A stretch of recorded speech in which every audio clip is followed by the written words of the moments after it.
One thing that I've always personally struggled with is caring too much about what other people think about me.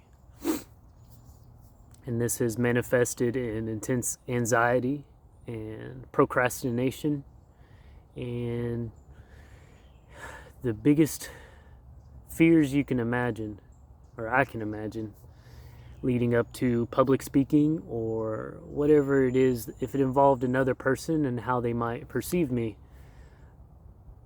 I'm sorry, I think it's a beaver. I'm not trying to, it's, okay, anyways, can't see it. Oh, let's see. There's no way. But anyways, what was it? How people perceive me has held me back, and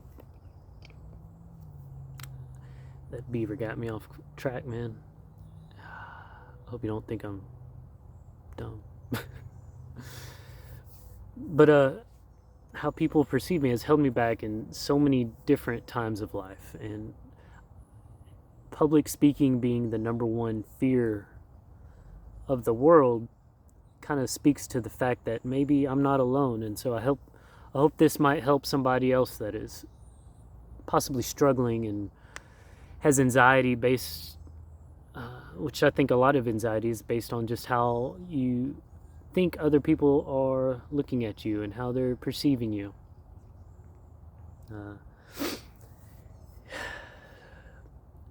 But everybody has their own things going on in life. And you've probably heard this before if you are seriously concerned about what other people think about you, because I know I've heard it before from my dad and from books and from, I've tried to help myself in the past and it never sunk in.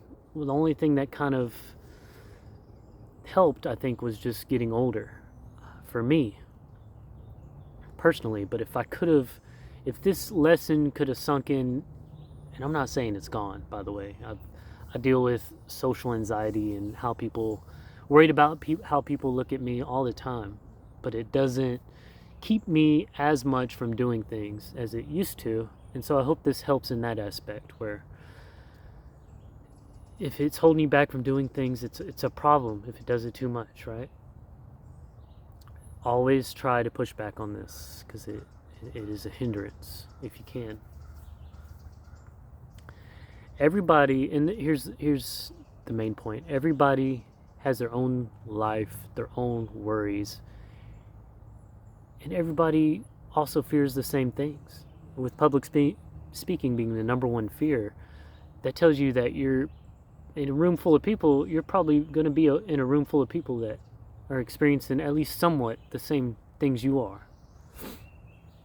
And because they're so worried about themselves and how they look and how they smell, and oh man, if I say this thing, is it going to sound stupid? Or if there's a beaver that pops up and they lose their train of thought and they forget what they're going to say, are people going to think I'm stupid and have ADD, or they're all dealing with that same thing.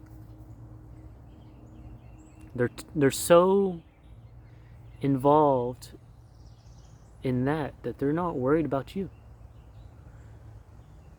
And I've heard that before in a different way without the beaver example, and it never really sunk in.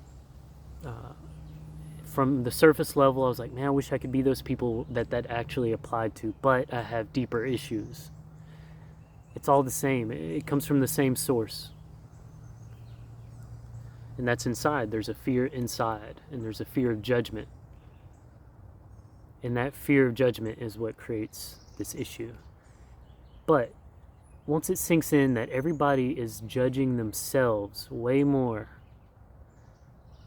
to a point where they're not going to judge you nearly to the extent that you think it's going to happen, or that I think it's going to happen. Once that really sinks in, for me it took time, took years, and I'm not saying it doesn't hold me back or makes me flub up a lot on certain social situations, but I'm more able to handle it now that lesson has really sunk in. Everybody's got their own problems. Everybody has their own issue with a fear of judgment, And if you can overcome that and do it anyways, there's going to be noticeable improvements. So I hope that is the word of encouragement that can help put those years on, or help put that, if it's a different perspective, great, because that'll help you get put on the right track, as far as not really caring as much about what other people think. Judgment is an ingrained natural human instinct, but when it becomes a problem, it'll keep true life fulfillment from happening potentially. So with that, I love you guys. See you next time.